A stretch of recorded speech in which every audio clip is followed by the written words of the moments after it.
You're watching how Leap lets recover deleted photos in Google Photos. Open the Google Photos app on your phone, tap Library at the bottom, tap Trash or Bin. Here you will see photos deleted within the last 60 days. Select the photos you want to recover, tap Restore. The photos will be returned to your main Photos library. If they are not in the trash, they may be permanently deleted. You're watching how Leap lets recover deleted photos in Google Photos.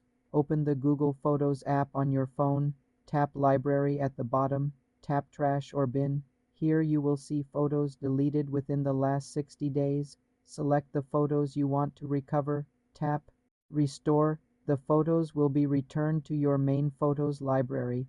If they are not in the trash, they may be permanently deleted.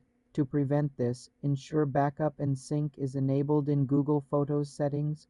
For more simple tech tutorials, subscribe to the channel.